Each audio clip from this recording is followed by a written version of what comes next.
Ešte raz. Dobré ráno, moji drahí bratia, sestry, priatelia. Zdravím vás všetkých, ktorí ste si zapli vysielanie. Teším sa, že môžeme byť spolu pri Božom slove. Je nedeľa, jedna z posledných 3 nedelí v decembri. Určite ma to nepotešuje, že nie sme spolu na Zlatovskej 22 v našom zborovom dome, ale máme Pána Ježiša po našom boku, v nás a máme spoločenstvo s ním a vďaka Bohu môžeme mať aj takéto spoločenstvo online. Zvažovali sme, že či byť spolu fyzicky alebo nie, ale keď sme veci všetky zvážili, tak nakoniec by nás tam mohlo byť v sále len 12 ľudí a z toho väčšinou je nás 4 abermanovci, z ktorých každý z nás nejakú službu máme v zbore. Takže ten počet ostatných bratov a sestier, priateľov by bol veľmi, veľmi malý a tak sa tiež priznám, že nie je to celkom vždycky príjemné pozerať sa do prázdnej miestnosti a vidieť tam len tých zopár roztrúsených ľudí. Ale ja verím, že Pán Boh má všetko pod kontrolou a bude mať. Takže poďme spolu sa započúvať do odkazu piesne, ktorá hovorí o tom jedinom mieste, kde sa môžeme cítiť v bezpečí, ktoré každý z nás potrebujeme. Je to bezpečie, ktoré môže dať len Pán Ježiš Kristus. On ho dáva a ponúka aj v týchto neistých dňoch. Tá téma, ak ste dostali môj mail, ak ste v mojom adresári, tak viete, že dnešná téma bude mať názov Von z údolia temnoty. A to je údolie, do ktorého niekedy každý z nás v živote vstúpime. A čo potom? Ako z neho von? A táto pieseň nám pripomína, že našou istotou je Pán Ježiš Kristus. A vieme, že on stále bdie nad nami, ako ten Immanuel, ktorý neprišiel na Vianoce len preto, aby sa narodil v Betleheme, ale aby sa narodil v našich srdciach a aby vládol nad nami ako ten, ktorý kráľuje, ktorý má právo na môj život. Tak započúvajme sa do tohoto odkazu. Jediné miesto.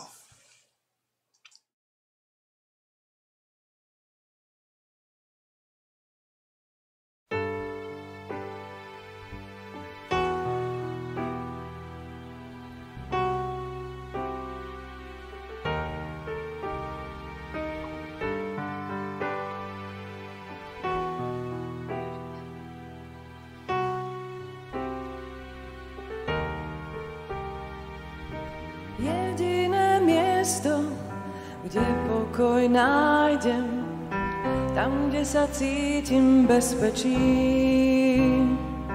je pri Tebe, Ježiš, tam všetko nájdem.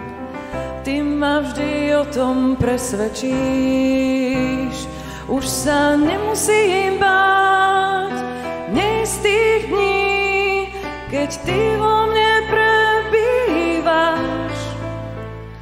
Teraz pevne smiem stáť, mojou istotou si, Ježiš, všetko máš. Immanuel,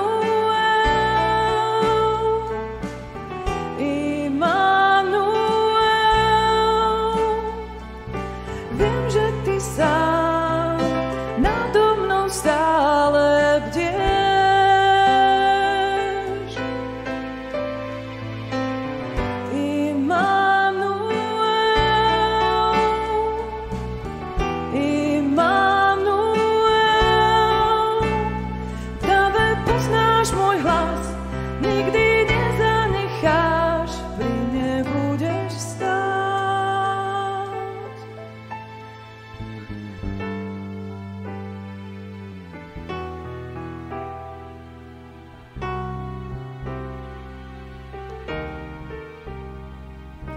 Jediné miesto, kde pokoj nájdem, tam, kde sa cítim bezpečí,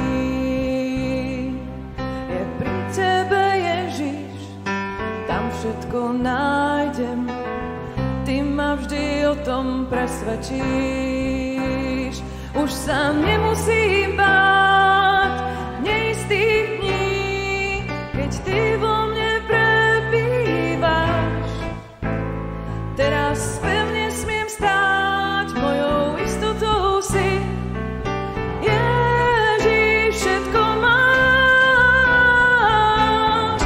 Immanuel,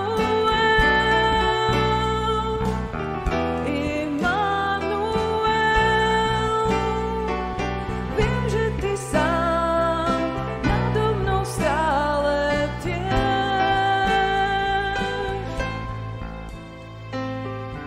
Immanuel,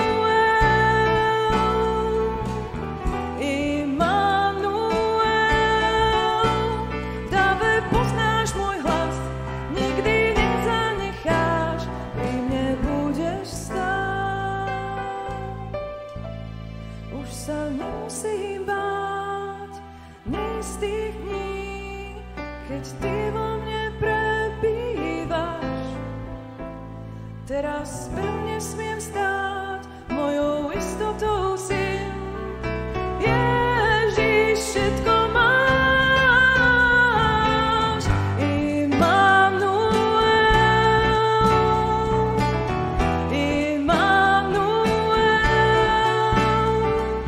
viem, že ty sám nado mnou stále bdieš.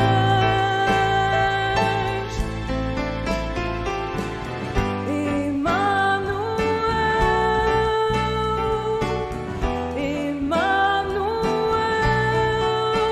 v dáve poznáš môj hlas, nikdy nezanecháš, pri mne budeš stáť.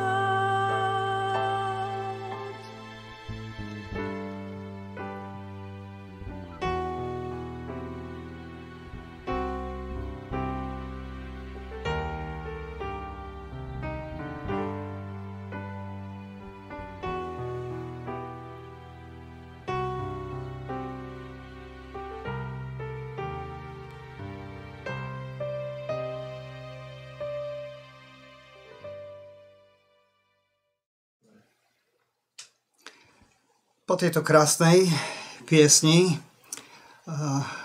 sa chcem spolu s vami pomodliť, moji drahí bratia a sestry, a naozaj poprosiť Boha, aby On hovoril zo svojho vzácneho Božieho slova do našich srdc, do našich myslí, a aby nás to vzácne Božie slovo mohlo premieňať. Oče, my ti ďakujeme, že máme tvoje slovo, že skutočne máme skalu, na ktorej môžeme stáť, tak ťa prosíme, aby tvoj Svätý Duch každú tú pravdu, ktorú si budeme čítať, o ktorej budeme zvažovať, aby každá z nich mala svoj oslobodzujúci účinok, občerstvujúci účinok na každého z nás. Ďakujeme ti, Pane, že ti môžeme naplno vo všetkom dôverovať. Amen. Von z údolia temnoty. To je názov dnešného zamyslenia. Pokiaľ by ste chceli napísať treba za nejakú otázku alebo nejaký príspevok alebo poslať pozdrav, už vidím niekoľko z nich v tom okienku, ktorému hovoríme chat room, tak môžete kľudne poslať. Vidíme vaše pozdravy a pozdravujeme aj my vás. Prvý biblický verš, ktorý by som chcel prečítať, sa nachádza v knihe Genesis, v kapitole 42,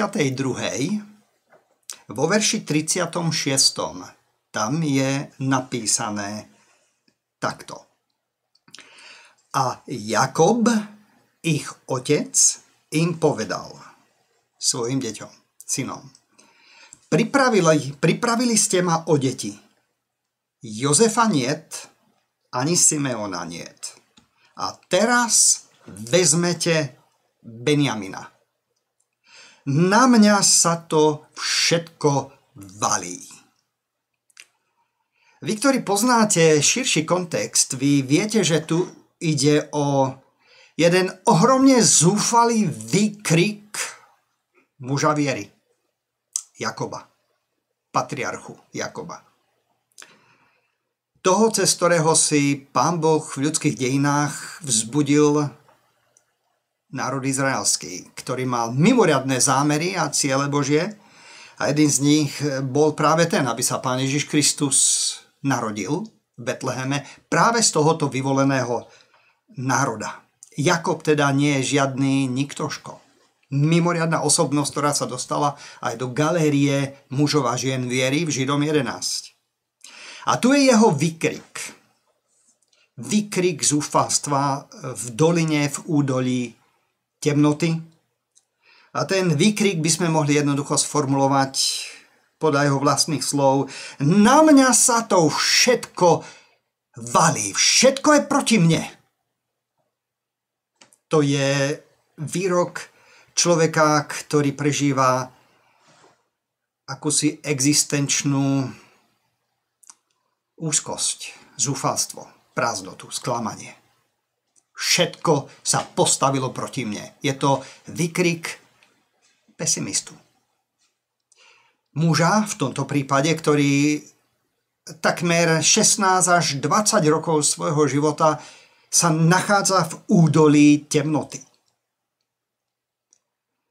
A my to údolie navštívime, aby sme sa mohli naučiť mnohým pravdám, aby neboli tie pravdy pred nami utajené, aby sme mohli poznať tie taktiky nepriateľa, ktorý nás v tom údolí temnoty, zúfalstva, pesimizmu, znechutenia chce udržať čo najďalej. Na mňa sa to všetko valí, to je teda výrok Jakoba. A za chvíľočku, vlastne hneď teraz, si otvoríme Rimanom 8. kapitolu, kde nájdeme z pera apoštola Pavla, ktorý je na tomto mieste inšpirovaný Svätým Duchom, aby nám zaznamenal výrok, ktorý znie celkom opačne. Už nie je to výrok všetko je to proti mne, ale výrok všetko je za mňa, všetko je to v môj prospech, pretože všetko spolu pôsobí na dobré. Tým, ktorí Boha milujú. Dva životné postoje. A ty ako kresťan máš na výber. Skúšky prichádzajú do našich životov, bolesti, utrpenia, udalosti a otázniky, ktorým nerozumieme. To musíme v pokore srdca vyznať a žiadnym spôsobom sa nesmieme pretvarovať, že utrpenia a bolesti nevstupujú do našich životov. Ale je tu teraz to veľké rozhodnutie, ktoré by som spolu s vami chcel urobiť na záver dnešného nášho štúdia Božieho slova. Rimanom 8. kapitola od verša 26.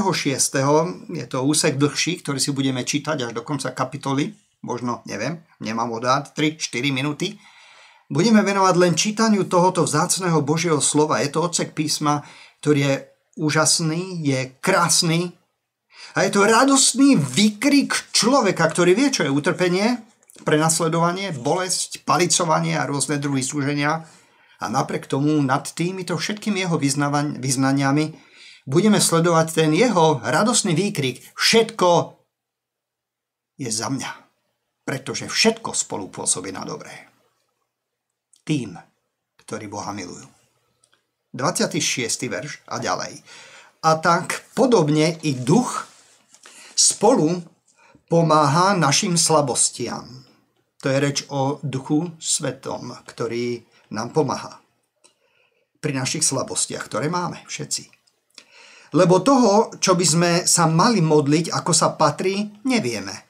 Ale sám Duch sa prihovára za nás nevysloviteľnými vzdychaniami. A ten, ktorý spýtuje srdcia, vie, čo je myseľ Ducha, že sa podľa Boha prihovára za svätých. A vieme, že tým, ktorí milujú Boha, všetko spolu pôsobí na dobré. Tým, ktorí sú povolaní podľa predúloženia.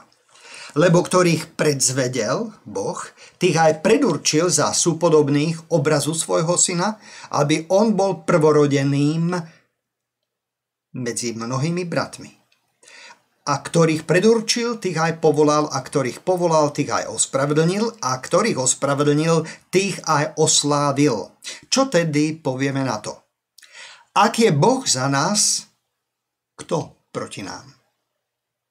Ktorý to neušetril vlastného syna, ale ho tá dal za nás, za všetkých? Ako by nám s ním potom i všetkého nedaroval? Kto bude žalovať na vyvolených Božích? Boh je, ktorý ospravedlňuje. Kto? Kde? Odsúdi.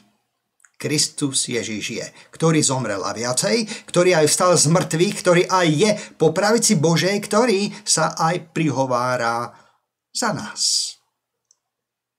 Kto nás odlúči od lásky Kristovej? Či súženie, alebo úzkosť, alebo prenasledovanie, alebo hlad, alebo nahota, alebo nebezpečenstvo, alebo meč, ako je napísané, pre teba sme usmrcovaní celý deň. Považovaní sme za ovce na zabitie. Ale v tom vo všetkom statne víťazíme skrze toho, ktorý nás zamiloval. Lebo som presvedčený, píše Pavol, že ani smrť, ani život, ani anjeli, ani vrchnosti, ani moci, ani prítomné, ani budúce veci, ani vysokosť, ani hlbokosť, ani niektoré iné stvorenie nebude môcť odlúčiť nás od lásky Božej, ktorá je v Kristovi Ježišovi, našom Pánovi.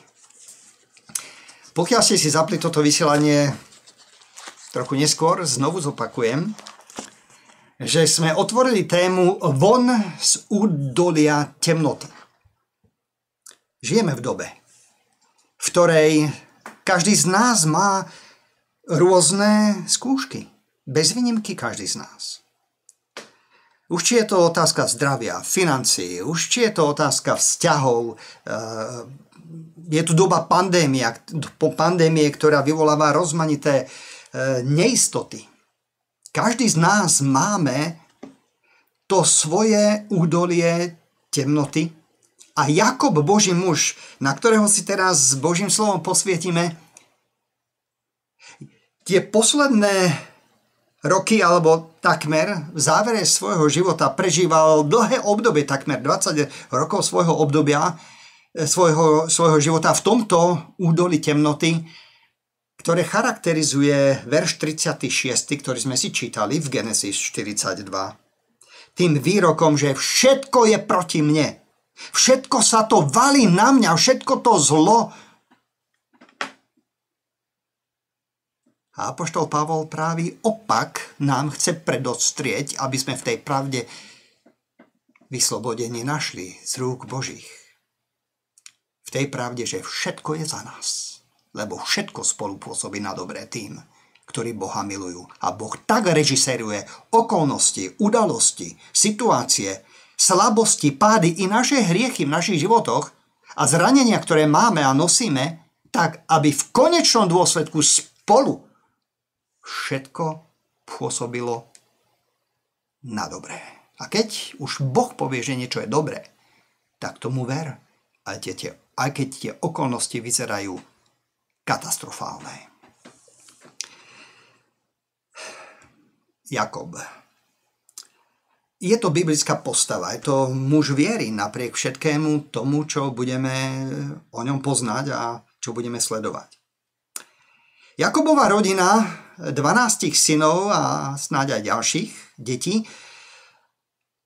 nebola nejakým spôsobom ideálna, tak ako nie je ideálna asi žiadna rodina. Možno na pohľad áno, ale každá rodina má svoje slabosti, zápasy. Nič ideálne nie je. A tak to bolo aj v živote Jakoba, otca, ktorý robil ohromne veľkú chybu v rodine, keď preferoval pred ostatnými svojimi deťmi dvoch svojich synov, konkrétne Jozefa a Benjamina. To bola veľká chyba. V žiadnej rodine pri výchove detí by takéto nemalo niečo existovať, aby viditeľným spôsobom, dokonca okázalým spôsobom, reklamoval otec alebo mama, ktoré dieťa je to najobľúbenejšie. A Jakob toto v žiadnom prípade nerešpektoval, viacej miloval Jozefa a Benjamina aj z toho dôvodu, že sa narodili z jeho druhej manželky Ráchel, s ktorou mal hlbší, vzácnejší vzťah ako so svojou prvou manželkou. Toto miláčikovanie Jozefa predovšetkým Jozefa, ale aj Benjamina, vyvolalo takú žiarlivosť v rodine, že bratia sa rozhodli Jozefa zabiť. Nakoniec došlo k tomu, že ho uprostred služby, keď Jozef šiel slúžiť svojim bratom na požiadanie otcové, že nakoniec ho schmatli a predali do otroctva. Nakoniec sa dostáva ako otrok do Egypta. Otcovi povedali, že Jozefa roztrhala divá zver a Jakob sa takto dostáva do údolia temnoty, ktoré bude trvať takmer 20 rokov. Z toho žiaľu, že stratil syna, sa nevie spamätať. Jakub sa stáva napriek ohromným skúsenostiam, ktoré mal s Bohom, a ja ich zo pár pripomeniem, sa stáva mužom pesimistom. Všetko je zlé. A nielen všetko je zlé, ale všetko je najhoršie. Všetko to, čo môže byť najhoršie, sa teraz valí na neho. Stratil Jozefa, stratil Simeona a teraz má stratiť ešte aj Benjamina. Okolnosti a detaily možno spomeniem len veľmi stručne. Príbeh je fascinujúci. Ak by vás tento príbeh zaujímal, táto knižočka Život patriarchu Jozefa je úžasne krásna. Ak by ste si ju chceli prečítať niekedy, odporúčam vám ju. Požičam vám ju, ak by ste chceli. Jakob je pesimista. Stal sa ním. Slovo pesimista je z latinského slova. Pessimé. A slovo pessimé znamená najhoršie. Ani nie zlé, alebo horšie, ale najhoršie. Tretí stupeň tohoto slova. Zlý.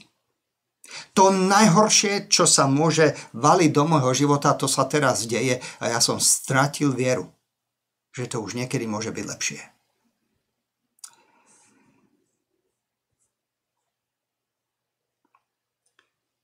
Za chvíľočku vstúpime do 4 konkrétnych poučení, ktoré budeme sledovať a analyzovať v živote tohto muža Jakoba v doline jeho temnoty. Aby sme mohli pozorovať, čo sa deje aj s nami. Aby sme lepšie rozumeli aj sami sebe. Vo svetle Božieho slova, keď vstúpime do zúfalstva, do období, v ktorých sme úplne stratili chuť žiť a už nevidíme zmysluplnosť toho, čo Boh robí a čo chce dosiahnuť aj cez nás. V tej 8. kapitole, 8. kapitole Rimanom, tam pôjdeme na tú horu premenenia, kde naozaj zaznievajú tak úžasné a uchvatné Božie princípy a pravdy, že veľmi by som si prial, aby každý z nás sme sa tak sústredili na ne, aby nás začali fascinovať a premieňať. Lebo zo všetkých vecí, ktoré nás v živote môžu formovať, a ich veľa, Božie slovo je to najmocnejšie, ktoré môže formovať a má formovať naše vnútro. Jakub pohovorí svojim synom: pripravili ste ma o deti. Jozefa niet. Ani Simeona. Simeon v týchto chvíľach sa nachádza v Egypte, v žalári. Ale v tom najlepšom žalári, aký existuje. Pretože je pod tajnou ochranou Jozefa, brata jeho vlastného, ktorý stráži svojho zajatca. Ale nie preto, aby mu ublížil, ale aby priniesol uzdravenie do tejto rodiny, ktorá vlastne celá prechádza údolím temnoty. Kvôli tomu všetkému, čo sa naštartovalo pred rokmi, keď Jozef bol zapredaný svojimi bratmi. A teraz Pán Boh v tej rukavici neviditeľnej prozreteľnosti pôsobí, aby všetky javy, všetky veci, ktoré sa dejú v tejto rodine, aby nakoniec vykulminovali, vyvrcholili do vyslobodenia, povedzme tomu obrazne, na hore premenenia, kde Jozef sa im zjaví ako ten, ktorý neukáže prstom to kvôli tebe a kvôli tebe a kvôli tebe, bratia moji, som ja takto dopadol, ale povie, je to kvôli Bohu. To bola Božia réžia, že ja som bol zapredaný a v úzkosti som volal na vás, bratia, aby ste ma nepredávali. V úzkosti som prechádzal cez všetky boje, bol som falošne obvinený. zo sexuálneho útoku na Putifarovú ženu. Dostal som sa v Egypte do väzenia, do žalára. Nakoniec je tu ten moment, kedy Boh ako režisér ľudských okolností v našich životoch spôsobuje, že do krajiny prichádza hladomor. Ako nástroj, aby Jakobovi synovia boli donútení ísť do Egypta, kde potravy bolo viac než dosť, vďaka Jozefovi a jeho múdrosti. A nakoniec dojde k tomu stretnutiu, ktoré je veľmi dramatické. Do detailov nepôjdeme kvôli tomu, že čas je krátky, ale vám veľmi odporúčam prečítať si tento fascinujúci príbeh z knihy Genesis. Poďme do tých štyroch. Do tých štyroch realít, ktoré pôsobia v údolí temnoty.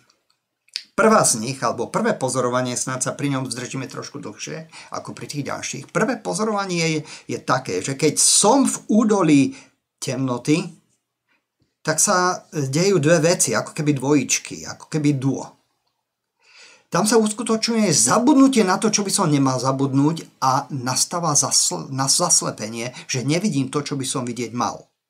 Ešte raz. Prvá vec. Dochádza k zabudnutiu požehnaní, ktoré mi Boh doteraz dal a nastáva zaslepenie, že nevnímam požehnania, ktoré mám teraz. Keď sa v tejto doline temnoty sústredím na to zlo, ako na nejaký predmet,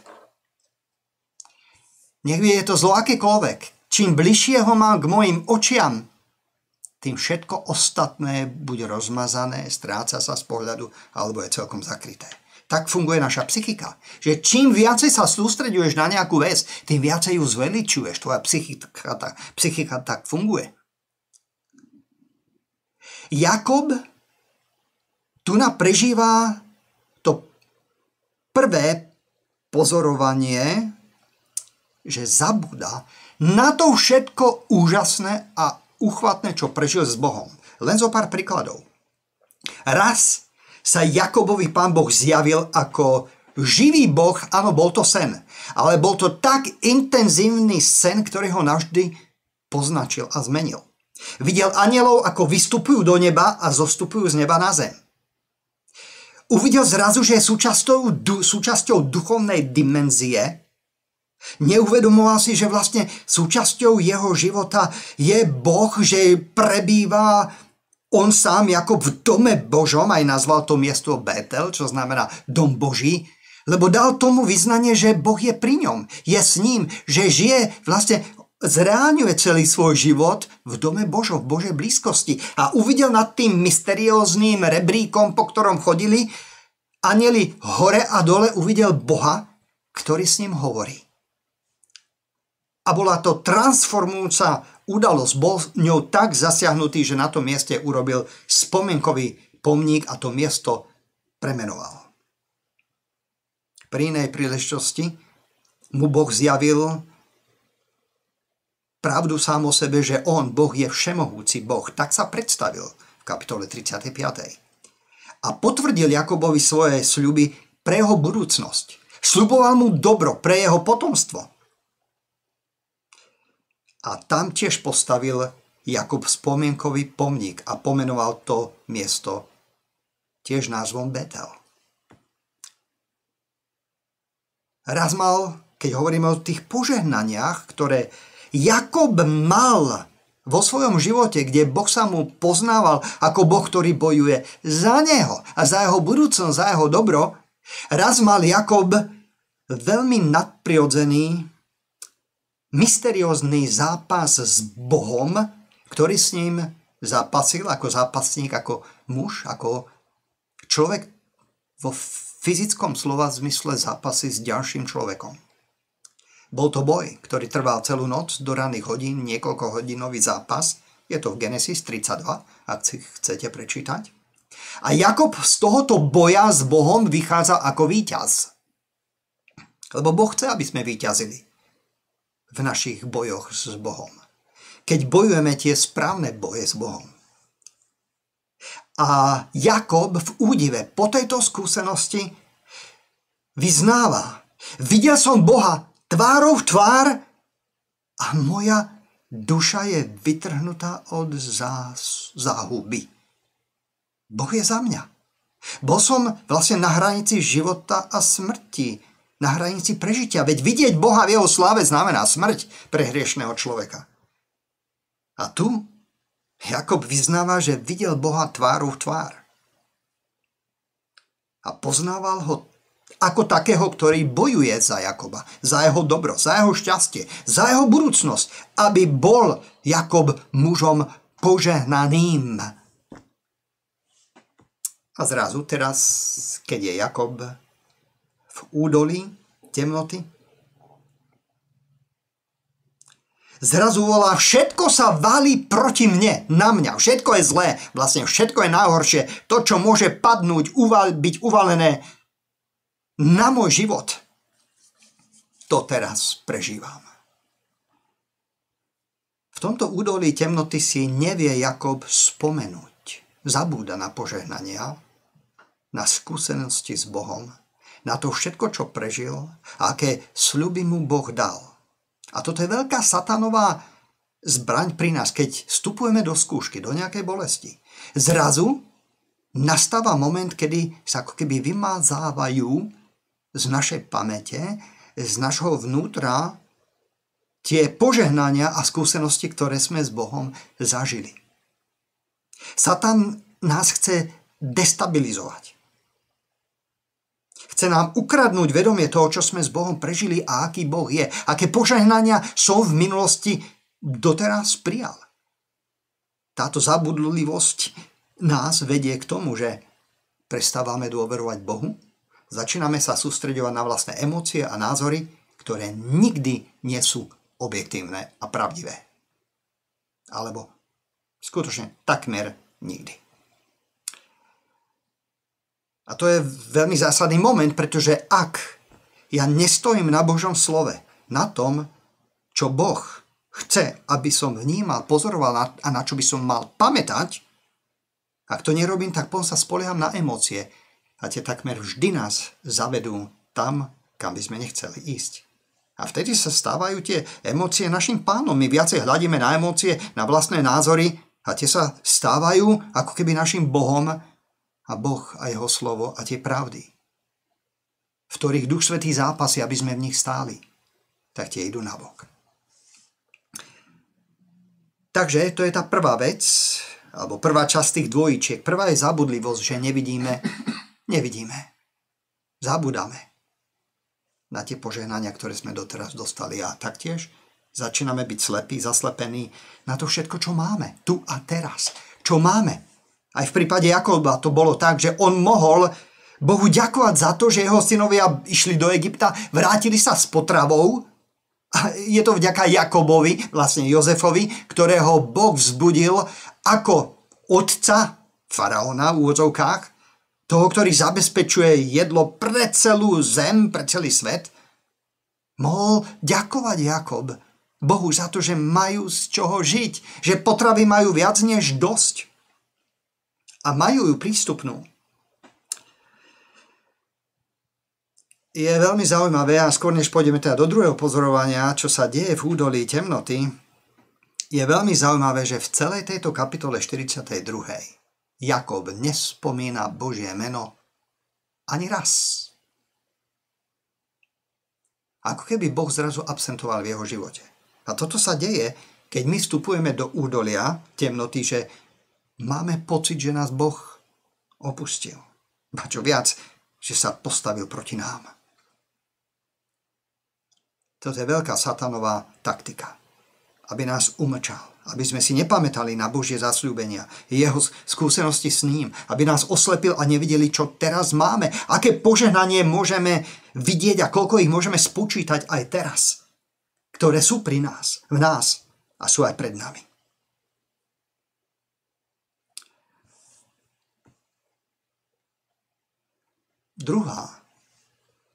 Druhá vec, ktorá sa deje v údolí temnoty, je to, že my preháňame fakty. Preháňame všetko. Jakob hovorí vo verši 36. Jozefa niet. Simeona niet. A teraz mi vezmete ešte aj Benjamina. To všetko sa na mňa valí. A pritom, môj drahý, nič z toho nie je pravda. Pretože Jozef žije. Jozef nezomrel. To nie je pravda, že Jozefa niet. Sice nie je v jeho prítomnosti, nie je v jeho živote. Ale Job sa má parádne dobre. Stal sa egyptským aristokratom, ministerským predsedom. Jeho výkonná exekutívna moc po boku faraóna je väčšia, než si vieme predstaviť. Je vládcom sveta. A Jozef je? Len Jakob o tom nevie. To nie je pravda. Čo on cíti a hovorí v slovách, keď povie Jozefa niet. Pretože verí, a v ďalších veršoch hovorí tomu, že verí, že Jozef je mŕtvý. Simeona niet. Simeon zostal tam v žalári. Ako súčasť Jozefovej stratégie pod Božou autoritou a vedením, aby spôsobil uzdravenie v rodine a priniesol skutočné odpustenie bratom, ktorí ho predali do otroctva. Tu sa odhalujú alebo odvíjajú úžasné krásy, o ktorých Jakob v tomto momente v údolí temnoty ani netuší. Jozefa niet, je mŕtvý podľa neho. A to nie je pravda. Jozefa niet. Simeona niet. Je mu veľmi dobre určite. A teraz mi zoberiete Benjamina. Všetko sa to na mňa valí. V tejto doline alebo v údolí temnoty my preháňame fakty, my nevidíme realitu. Realita je zastretá. A stávame sa obeťou všelijakých nezdravých extrémov v našich predstavách, hyperbolí všelijakých a zveličovania. A toto chce Satan.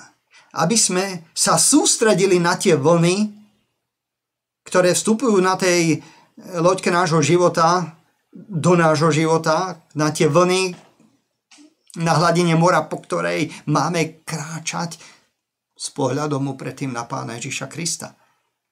Zveličujme tie nesprávne veci a bude zle. Ale začneme zveličovať to, čo je dobré a Boh nás bude žehnať a chrániť. Job mi prichádza na mysel. Job, muž, ktorý tak veľmi trpel.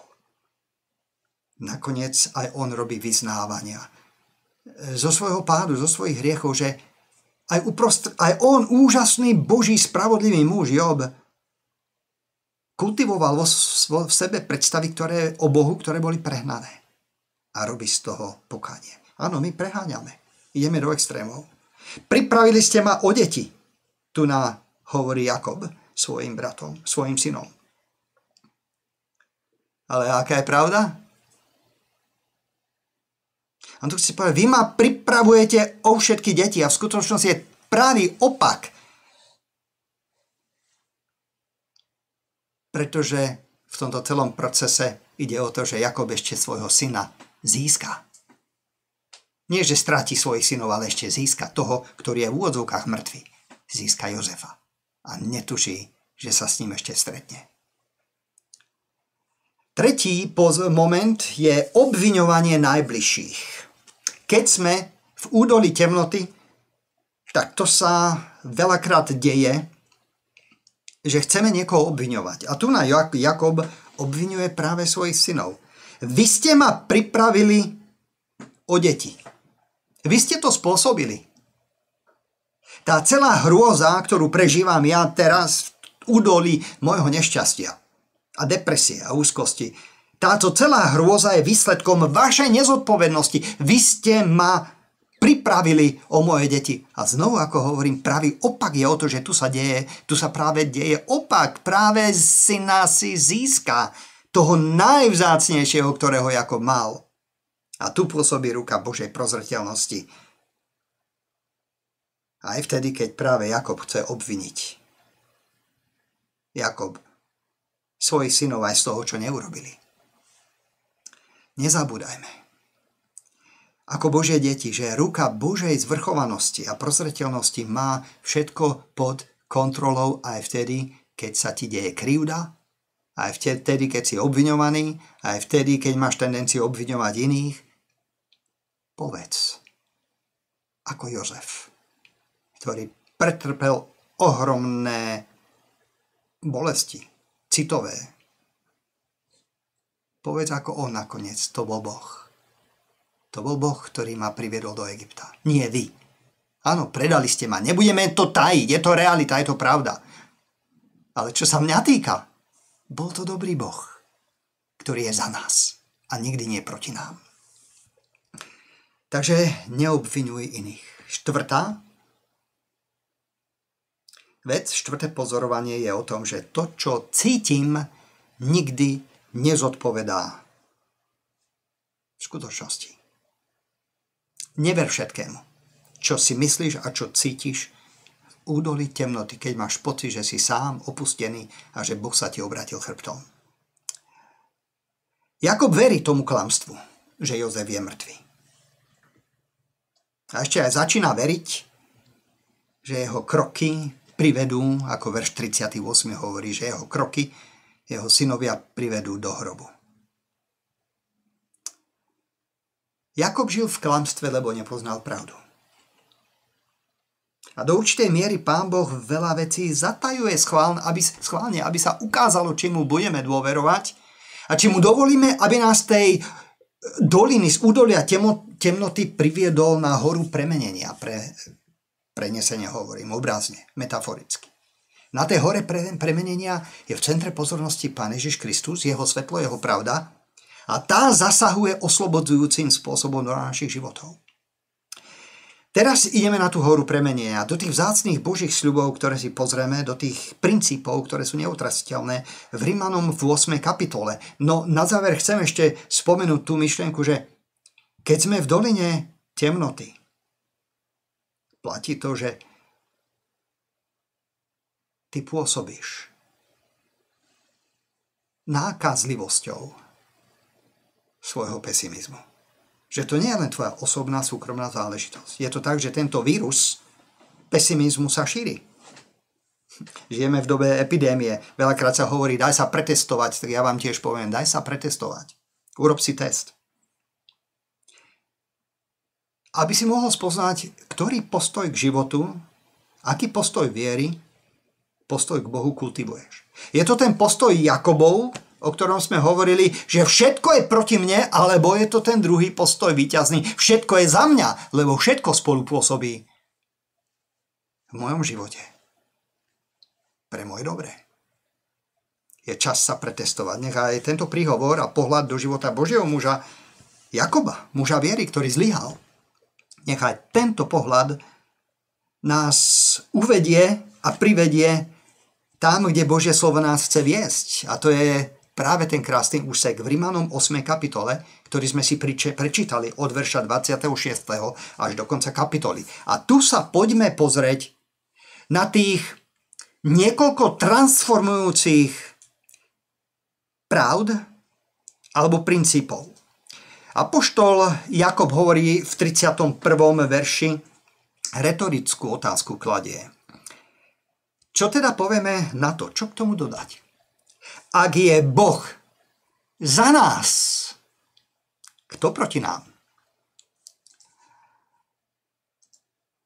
6 pohľadmi, 6 princípmi a pravdami vás chcem, milovaní moji bratia, súrodenci v Kristovi, milé sestry, chcem vás všetkých motivovať, povzbudiť, aj vyburcovať, aby sme všetci kultivovali tieto postoje a uchovávali tieto pravdy do takej miery, že ťa budú fascinovať a premieňať.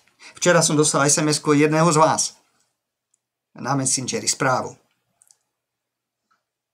Strašne milé svedectvo jedného z vás, ktorý povedal: mňa mimoriadne fascinuje táto láska Kristova.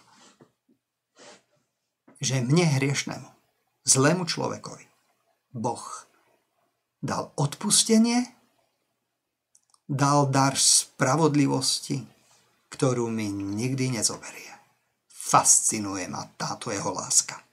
Preto mu chcem slúžiť a milovať ho.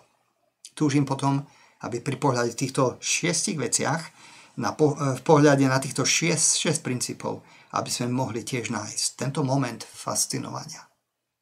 Aby nás premieňal Duch Svätý uprostred našich problémov, ktoré máme, ktoré neudídu len tak. Ale ten postoj, ktorému hovoríme údolie temnoty, ten opustiť môžeme. A máme. Prvá vec zo 6. Boh ťa nikdy neopustí. Boh ťa nikdy neopustí. Toto je nezmeniteľná realita. Čo nás odlúči od lásky Kristovej, pýta sa Pavol. A vo verši 26. tam vidíme to krásne svedectvo o tom, ako Duch Svätý pomáha nám pri našich slabostiach. Lebo slabosti máme, budeme mať. A veľakrát naša veľká slabosť je o tom, že slabosti si nechceme priznať. A zvlášť, keď nám ich niekto na tanieri predloží.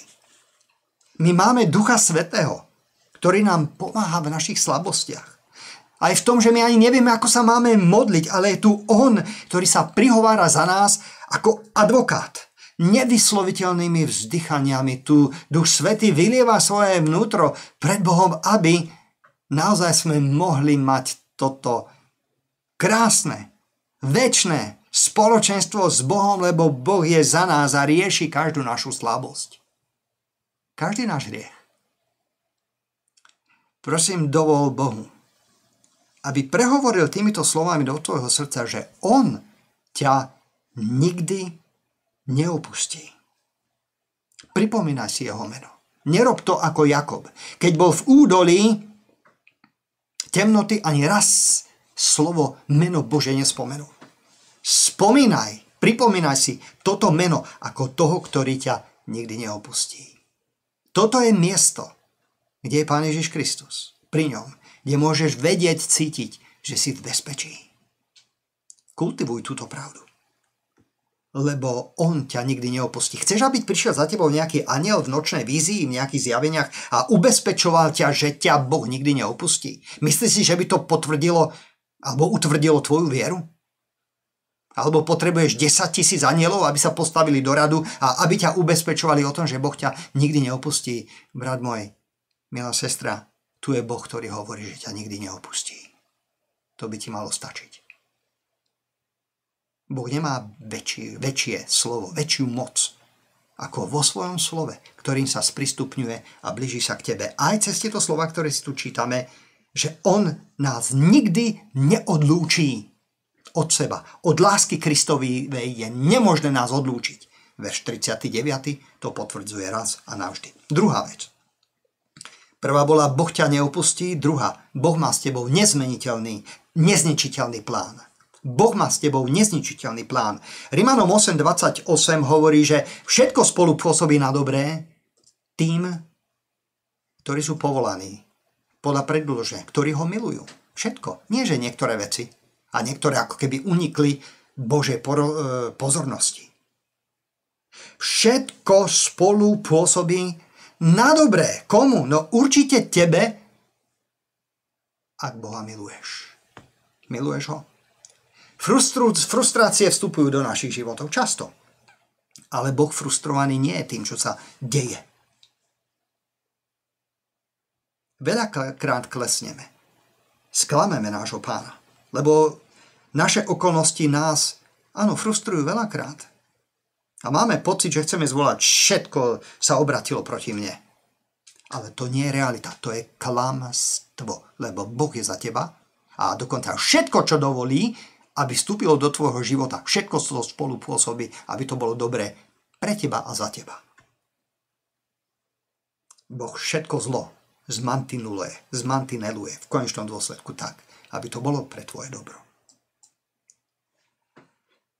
Boh má nezničiteľný plán pre tvoj život, dôveruj mu. Tretia vec. S Bohom na svojej strane nikdy neprehráš. Ak je Boh za nás, tak hovorí verš 31. Ak je Boh za nás, kto proti nám?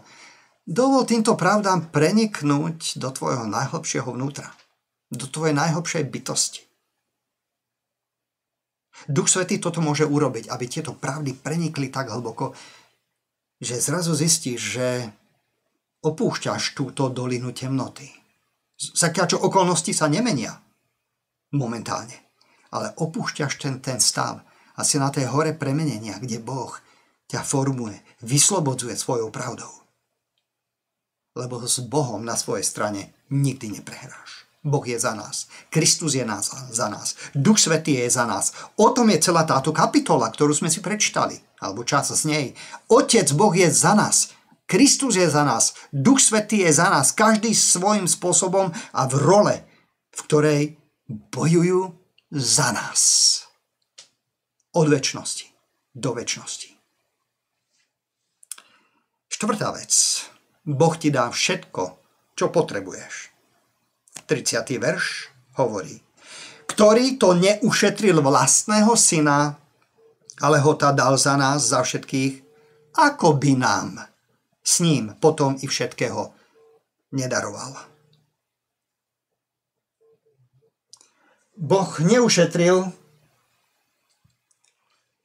Pán Boh neušetril svojho syna.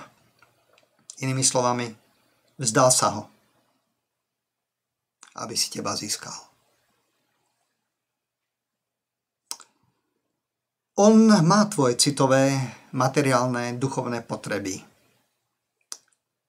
vo svojej pozornosti a chce ich naplniť vo svojom čase, svojím spôsobom. Boh ti dá všetko, čo potrebuješ. Toto je pravda. Aj vtedy, keď to nejako necítime. 5. vec, predposledná. Boh ťa obhajuje, verš 33. On ťa obhajuje pri každej žalobe z pekla, pri každom tvojom páde, pri každom hriechu.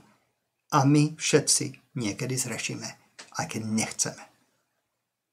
Boh ťa obhajuje. Verš hovorí takto, 33. Kto bude žalovať na vyvolených Božích?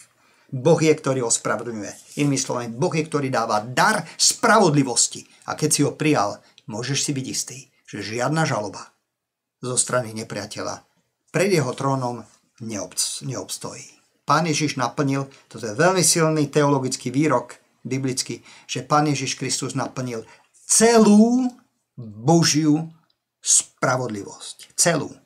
Úplne a dokonale. A to takým spôsobom, že keď vylial svoj život, svoju krv za teba, za mňa, nám dáva túto spravodlivosť. A už ťa nikdy inak nebude vnímať. Si spravodlivý v jeho očiach. Áno, formuje nás, on rieši naše pády, ale v právnom slova zmysle sme navždy spravodliví pred Pánom a žiadna žaloba neobstojí. Posledná vec, 35. verš. Kto nás odlúči od lásky Kristovej? Nikdy, takto ten 6. bod by som sformuloval, nikdy nenastane čas, že ťa Boh prestane milovať. To sa nestane. To neexistuje.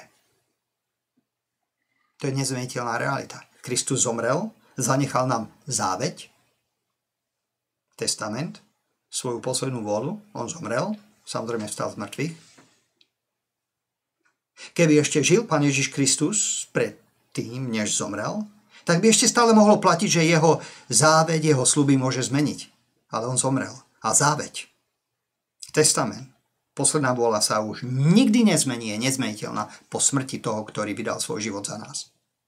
Inými slovami, ani Boh už nemôže toto zmeniť.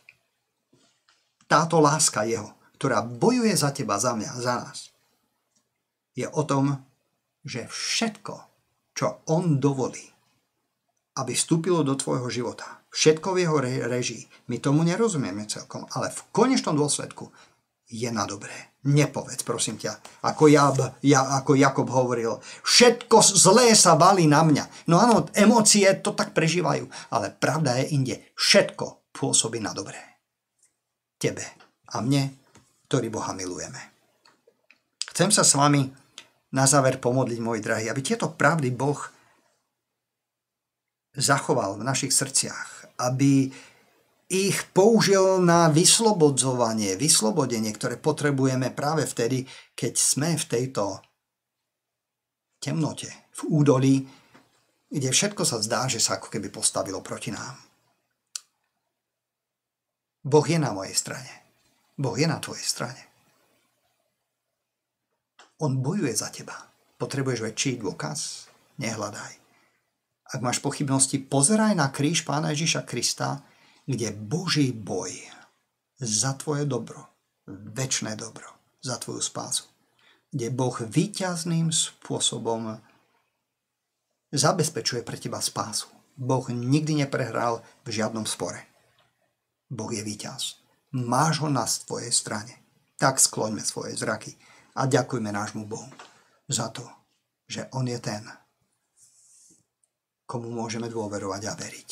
Oče, my ti ďakujeme za Pána Ježiša Krista, za to, že on išiel do údolia temnoty, smrti, kde ten kalich, plný kalich spravodlivého Božieho hnevu pil za nás, keď volal: Bože môj, prečo si ma opustil? Aby si nám mohol dať kalich spasenia a radosti. Kalich, v ktorom niet ani najmenšej prichute tvojho hnevu alebo neľúbosti. My ti ďakujeme za tvoje slovo, Oče milovaný vzácny, že môžeme na ňom stáť. Prosíme ťa, aby ono tak hlboko preniklo do našej mysle, srdca, bytia, aby nás premieňalo a menilo na ľudí, ktorí ti budú dôverovať v každej skúške. Aby mohli hovoriť nie to, čo Jakob povedal, že všetko sa to na mňa valí, ale že všetko spolupôsobí na dobré. Tým, ktorí teba milujú, Pane, to sme my. A tak ťa prosíme, že by sme vedeli v ďalších dňoch tohoto nášho života, aj v tomto období, kedy prechádzame rozmanitými neistotami, aby sme mohli vedieť, že ty si našou istotou a prevedieš nás úspešne. Ďakujeme ti, že ťa môžeme poznať. Poženaj, prosíme, naše spoločenstvo, aj keď sme teraz takto roztrúsení, ale v Kristovi veríme, že sme zjednotení ako jedna rodina a prosíme, že by si požehnal nás všade tam, kde tvoje dotyky potrebujeme najviac. Amen.